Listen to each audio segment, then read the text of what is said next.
Mo Salah, Anslot, Thomas Frank. I think there's so much saga that has been going on, but I actually didn't jump onto that bandwagon for the Mo Salah and Anslot drama.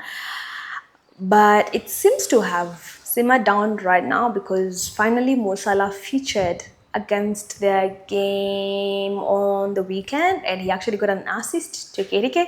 And you look at it and you're thinking, do you actually think Anslot is thinking straight when you bench Mo Salah. Yet you see the value he brings to the squad. Well, I know they won against the side they were playing with in the UCL, which is great, good. Without Mo Salah, they still won, great. But then again, you bring him in the Premier League side, and he gets in and he bags an assist, okay? And you know how he influences matches for Liverpool, and you know how influential he is for this side and amongst those players themselves, right? That's why I think most players didn't want to like have any input going on with that. But I appreciate that they seem to have worked it out. They seem to have worked it out, and they are winning. I mean, they won. They won 2-0 Eketike, I mean a brace. And you look at Eketike, Hugo Eketike, it's a phenomenal to watch this guy play, if I'm being very honest. Good signing. Isak should be doing what Ekitike is doing, unfortunately. But after all the drama behind his signing and stuff like that, and I think full fitness, there were so many issues that came up with Isak. But probably we might see more of Isak, maybe second leg of this season or next season. Or better yet, maybe never. We don't know. But as long as Eketike is doing his job, then probably Isak is really the last problem they need right now. So proud of Eketike, proud of Salah. After all the noise, after everything, after being sidelined, coming into this squad and getting an assist. It's something that he needed. While he will be going for AFCON, he will be representing Egypt. So definitely they might not have more of Mo Salah till he's back. But then there's that. Now they come and meet Tottenham Hotspur at the Hotspur Stadium. And Thomas Frank. Thomas Frank is under fire. Thomas Frank wins one, loses one, wins one. He won against the side he was playing with, the UCL, right? Midweek. And then he comes and gets hammered by Nottingham Forest. 3-0 to, like 3-0, like no goal, no nothing, actually.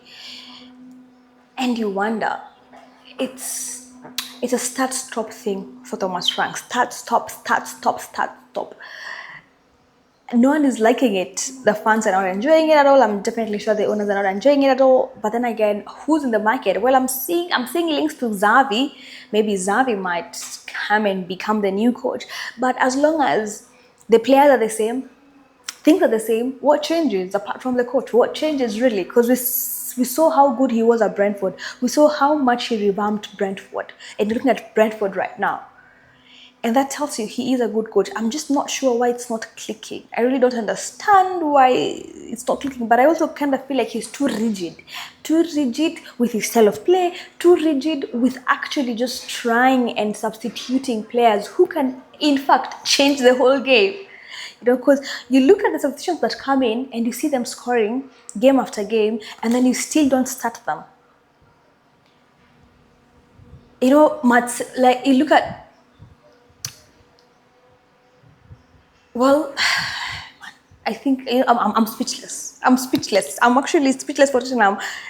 I know they are our rivals when it comes to London, but still, I feel like they have so much potential, but nothing is coming out of it. And now they meet Liverpool.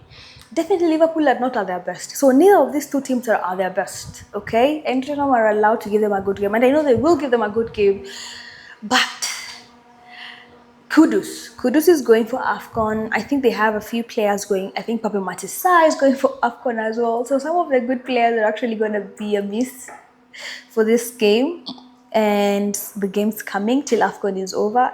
It's I don't know how Thomas Frank will work around it. But I'm not so sure. I'm not so sure how long he will be in this club, considering where they stand and where they sit now on that Premier League table. But probably I'd say give him some time, just a bit of time till second leg. Then we see what happens. If nothing changes, then I think it's just as good as it's not working out. We're done. Ancelotti again. Ancelotti knows that he needs to bring back Liverpool to where they're meant to be, because considering they are taking such a dip, such a big dip, and they're currently the Premier League champion holders, you definitely want to keep that going. All right. So that will be an interesting game, and yeah, it's gonna be an interesting game. Well, the Londoners will be hosting Liverpool, and I definitely want to see how that will go. It will go either way, to be honest. It will go either way. But let me know, the Reds. What do you think? What do you think? Salah is back now, but then again, unfortunately, goes for AFCON. But at least that drama is over. Tottenham Hotspurs, what do you actually think? Do you think Thomas Frank is the problem? Do you think he needs to go? Or is it something that the board is not helping out with? Or is it the players who are actually not indeed playing for you guys? They're not giving everything on the pitch? Let us know in the comment section. I think that should be that for Liverpool Tottenham Hotspur game.